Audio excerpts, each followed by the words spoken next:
Hello मेरे फिल्मी शौकीनों। तो यारो आज मैं तुम्हें कला मूवी की कहानी सुनाने वाली हूँ। तो इस मूवी में हमें एक लड़की की कहानी बताई गई है जिसके पास्ट में कुछ ऐसी घटनाएं हुई थी जिसे देख देख कर वो डरती रहती है। आखिर उसके पास्ट में क्या हुआ था, कैसे हुआ था, ये सब जानने के लिए तुम्हें वीडियो एंड तक देखना होगी, तो देख लेना। तो ये कहानी है 1940 की, जहाँ पर हमें कला मंजूश्री नाम की एक फेमस सक्सेसफुल सिंगर को दिखाया जाता है जिसने कई सुपरहिट गाने दिए हैं और हाल ही में उसने म्यूजिक वर्ल्ड के अंदर इंडिया का सबसे बड़ा गोल्डन अवार्ड जीता है। तो इसी के लिए जाने माने पत्रकार कला का इंटरव्यू लेने के लिए आए थे। कला उन सबको बोलती है कि ये सब मेरे फादर की विरासत है और वह संगीत की दुनिया के जाने माने शख्स थे और ये सब मेरी माँ का सपना था जो आज मैंने पूरा कर दिया और आज वो बहुत खुश होंगी ये सब देखकर। तभी एक पत्रकार कला से पूछता है कि उसकी माँ जो खुद एक सिंगर थी वो 9 साल पहले अपने बेटे को लॉन्च करने वाली थी। कला ये क्वेश्चन सुनकर थोड़ा घबरा जाती है और बोलती है कि उनका कोई बेटा नहीं था, उनकी केवल एक ही बेटी है और वो मैं हूँ। उसके बाद फ्लैशबैक दिखा जाता है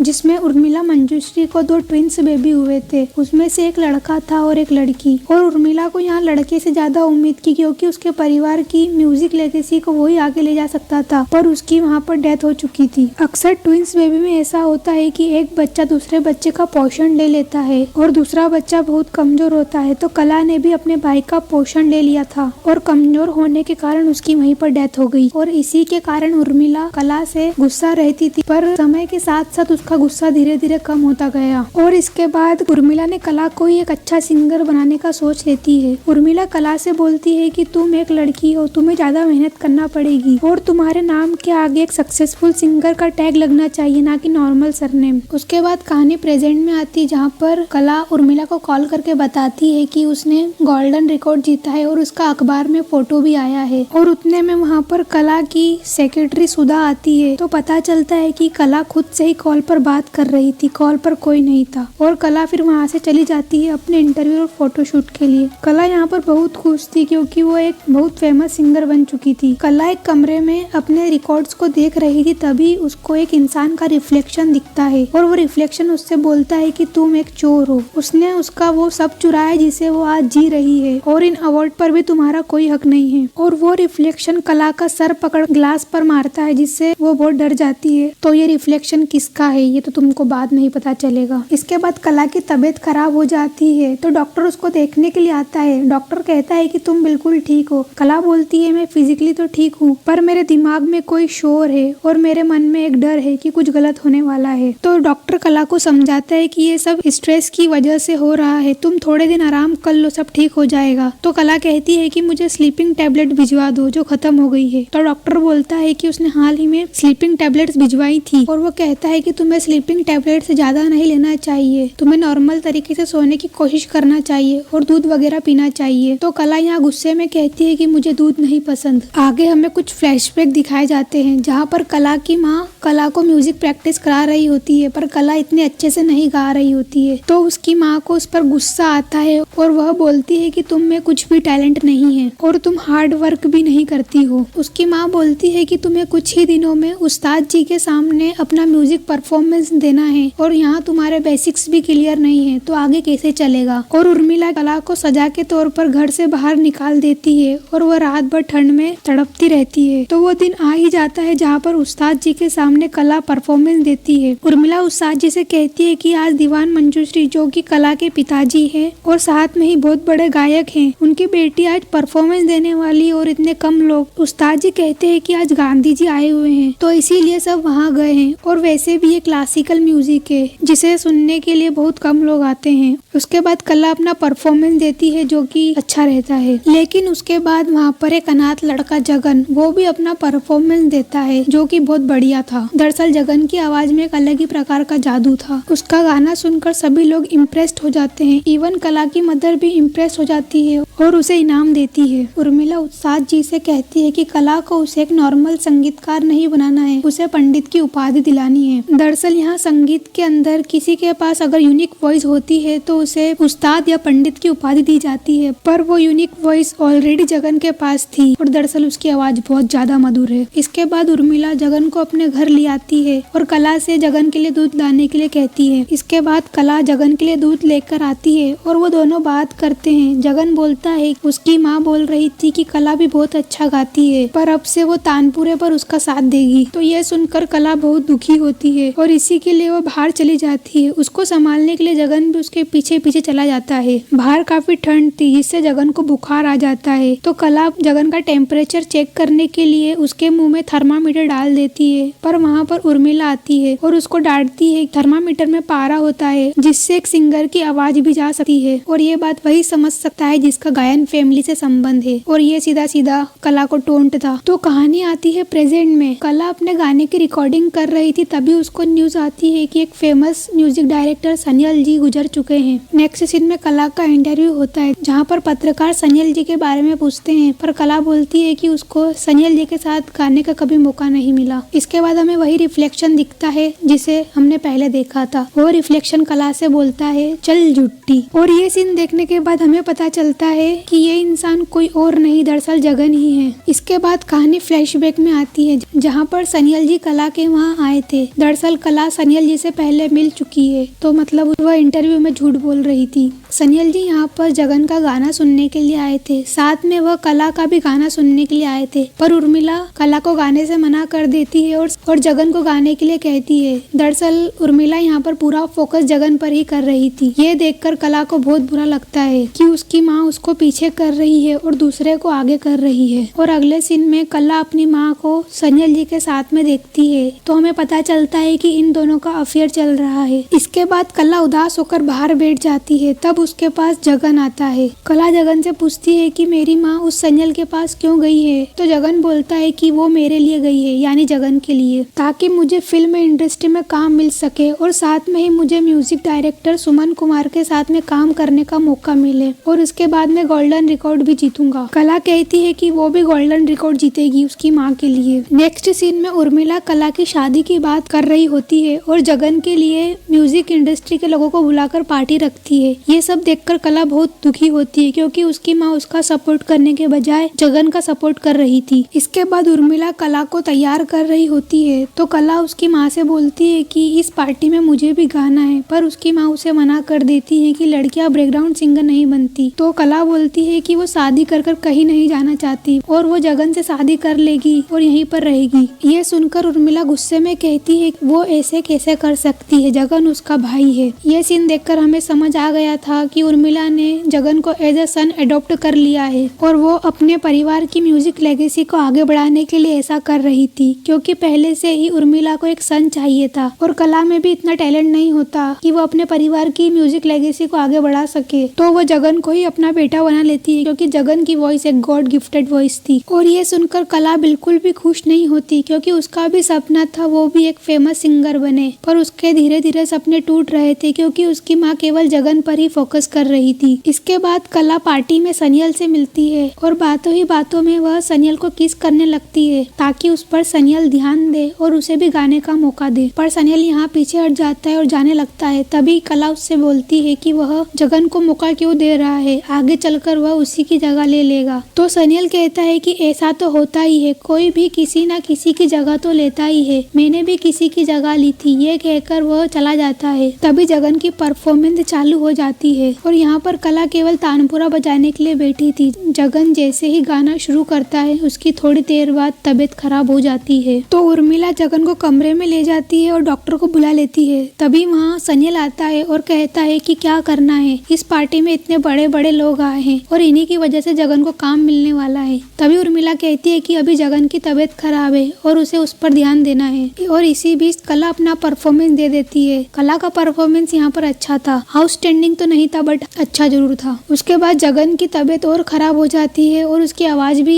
खराब हो जाती है। इसके बाद जगन बहुत दुखी हो जाता है क्योंकि उसकी आवाज ही उसके लिए सब कुछ थी। इसके बाद जगन से मिलने के लिए सुमन कुमार आता है। सुमन कुमार बोलता है कि जगन की इतनी प्यारी आवाज कैसे खराब हो गई, उसको तो यकीन ही नहीं हो रहा, और वो बोलता है कि उसकी आवाज जब भी अच्छी होगी उसे वह चांस जरूर देगा। पर जगन यहाँ पर बहुत दुखी होता है क्योंकि उसकी आवाज में पहले जैसी बात नहीं रही थी। खैर उसके बाद सुमन कुमार अपने घर जाने लगता है। तभी कला वहाँ पर बोलती है कि आज मौसम बहुत खराब है, आप कल चले जाना, और वो भी मान जाता है। उसके बाद कला अपनी माँ के जैसे तैयार होकर सुमन के पास जाती है और उससे फ्लर्टिंग करने लगती है। अगले दिन सुमन कुमार अपने घर जाता है तो उर्मिला से कहता है कि उसकी बेटी कला एक कोयल है, कोयल। और कहता है कि 3 दिन बाद कलकत्ता में कला की एक रिकॉर्डिंग है जो उसने कला की फ्लर्टिंग से इम्प्रेस्ड होकर उसको दे दी होगी। उसके बाद सुमन वहाँ से चला जाता है और उर्मिला कला से बोलती है कि वो सच में एक कोयल है जो अपना घोंसला नहीं बनाती, दूसरों का घोंसला हड़प लेती है। और ये बात बिल्कुल सच है कि कोयल कभी भी अपने अंडे अपने घोंसले में नहीं देती, दूसरों के घोंसले में जाकर देती है। और ये इशारा जगन की तरफ था क्योंकि जगन के सारे सपने, चांस, मौका ये सब कला को मिल गए थे। और ये सब देखकर जगन बहुत दुखी होता है तो वह अपने आप को खत्म कर लेता है, मतलब सुसाइड कर लेता है यहाँ पर जगन। और ये सब देखकर उर्मिला टूट जाती है। उसके बाद सीन प्रेजेंट में आता है जहाँ पर कला से मिलने सुमन कुमार आया था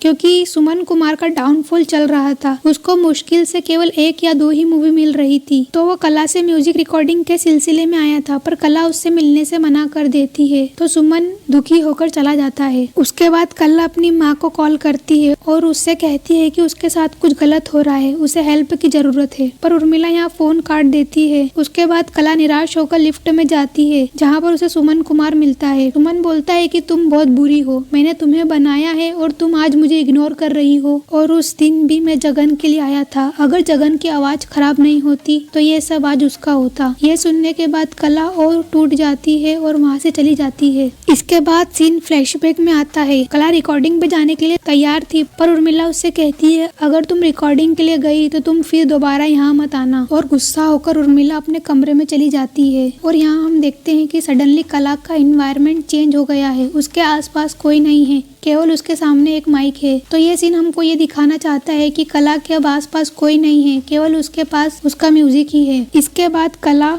कलकत्ता में रिकॉर्डिंग के लिए जाती है जहाँ पर बहुत सारे टेक देने के बाद भी कला अच्छे से नहीं गा पा रही थी। तो वहाँ के सारे लोग बोलते हैं कि कला को लाना यहाँ वेस्ट है और सुमन भी यही बोलता है। ये सुनकर कला बहुत दुखी हो जाती है और अब तो वो घर भी नहीं जा सकती। तो वह दुखी होकर बाहर आती है तो उसके पीछे सुमन भी आता है और उसे गाना गाने से मना कर देता है, पर कला रोते हुए उससे रिक्वेस्ट करती है कि उसे एक और मौका दे। तो यहाँ सुमन उसकी मजबूरी का फायदा उठाकर उसे मोलेस्ट करने लगता है और कला अपना म्यूजिक करियर बचाने के लिए मजबूरी में गलत कदम उठा लेती है। और इसके बाद सुमन कला को चांस दे देता है, पर कला यहाँ पर बहुत दुखी होती है क्योंकि उसने अपने सपने को बचाने के लिए गलत कदम उठा लिया था। तभी उसे अपनी और जगन की कॉन्वर्सेशन याद आती है जिसमें जगन कह रहा था कि वह सुमन कुमार के साथ में काम करेगा और गोल्डन रिकॉर्ड लाएगा। तभी कला कहती है कि वो भी सुमन कुमार के साथ में काम करेगी और अपनी माँ के लिए गोल्डन रिकॉर्ड लाएगी। इससे जगन बोलता है कि ये कोई वजह नहीं हुई। तो कला बोलती है कि तुम भी तो मेरी माँ के लिए गा रहे हो। तो जगन बोलता है नहीं, मैं अपने लिए गा रहा हूँ क्योंकि संगीत मेरे लिए सांस लेने जैसा है। और यही इन दोनों के बीच का अंतर होता है। जहाँ पर कला को रियल में गाना पसंद नहीं था, वो तो बस अपनी माँ के लिए कर रही थी ताकि वो अपने परिवार की लेगेसी को आगे ले जाए। और जगन के लिए गाना यहाँ पर पैशन था, उसका सब कुछ था। और काम और पैशन में यही अंतर होता है कि काम को करना पड़ता है और पैशन को करने के लिए एक अंदर से आवाज आती है। और इसके बाद कला रिकॉर्डिंग के लिए जाती है और भाई साहब यहाँ पर वो बहुत बढ़िया गाती है। तुमने इंस्टाग्राम रील पर वो गाना सुना ही होगा, कोई कैसे उनको ये समझा दे कि सजनिया के मन में अभी तो इनकार है, जाने बलमा घोड़ी पे क्यों सवार है, जाने बलमा घोड़ी पे क्यों सवार है। खैर उसके बाद सुमन कला को यूज करता रहता है,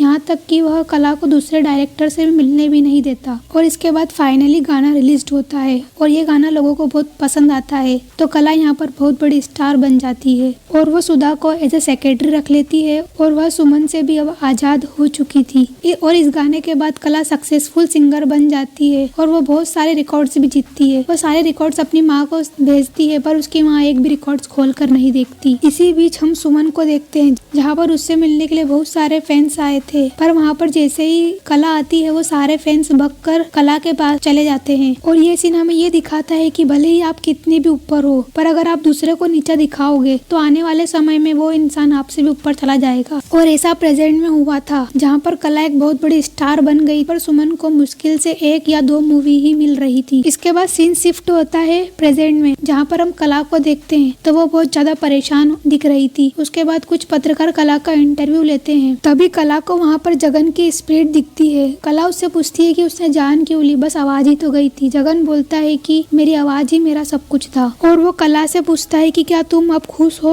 कला यहाँ पर मना कर देती है क्योंकि उसकी माँ खुश नहीं थी और वो उसके साथ भी नहीं थी और कला अभी भी ये सब अपनी माँ के लिए ही कर रही थी। उसके बाद कला रिकॉर्डिंग के लिए जाती है पर उसे वहाँ पर बर्फ और ठंडा माहौल दिख तो कला को जगन और उसकी माँ के ख्याल आने लगते हैं जिससे उसकी हालत बहुत ज्यादा खराब हो जाती है। दरअसल यहाँ पर कला मेंटली काफी डिस्टर्ब हो चुकी थी तो सुधा उसको घर ले आती है और यहाँ कला मेंटल डिस्टर्ब हो चुकी थी। वह खुद ही से बात करती रहती थी। कभी उसे लगता है कि जगन उसके पास में है और रियाज कर रहा है, कभी वह अपनी माँ से खुद ही बात करने लगती। सुधा ये सब देखकर बहुत डर जाती है तो वह कला को शांत करके पानी का गिलास लाकर देती है पर कला को वो दूध का गिलास दिखता है जिससे वह बहुत डर जाती है। तब हम यहाँ फ्लैशबैक देखते हैं जहाँ पर कला ने जगन के दूध में पारा मिला दिया जिससे उसकी आवाज खराब हो गई थी। मतलब उसकी माँ ने उसे जो उस दिन इंफॉर्मेशन दी थी उसने उसी का यूज कर जगन के दूध में पारा मिलाया था और जगन की इस हालत की जिम्मेदार भी कला ही है और इसी के कारण कला दूध से नफरत करती है। उसको भी लगता है कि कोई उसके दूध में पारा ना मिला दे। उसके बाद सीन आता है प्रेजेंट में जहाँ पर उर्मिला कला का रेडियो पर वही इंटरव्यू सुन रही थी जहाँ पर उसने जगन से बात की थी। दरअसल कला खुद ही से बात कर रही थी और जगन वाले जवाब भी वो खुद ही दे रही थी। तो दोस्तों साइकोलॉजी ट्रॉमा में ऐसा होता है जहाँ पर इंसान खुद ही बात करता है और खुद ही जवाब देता है। इसके बाद हम कला को देखते हैं जो काफी ज्यादा मेंटली डिस्टर्ब हो चुकी थी क्योंकि उसके पास सब कुछ होकर भी वह खुश नहीं थी। तो वो काफी सारी नींद की गोली खाकर सुसाइड करने वाली थी पर वहाँ पर सुधा और डॉक्टर आकर उसको रोक लेते हैं और डॉक्टर कला की माँ उर्मिला को कॉल करके बोलता है कि तुम्हारी बेटी कला मेंटली इल हो गई है। इसके बाद उर्मिला को रियल में अपनी बेटी की फिक्र होती है और उसे एहसास होता है कि जो कला ने किया वो सब मेरे लिए ही कर रही थी और उससे अपनी गलती का एहसास भी होता है कि उसने जगन को घर लाकर बहुत बड़ी गलती की और अपनी बेटी की जगह देना भी गलत था।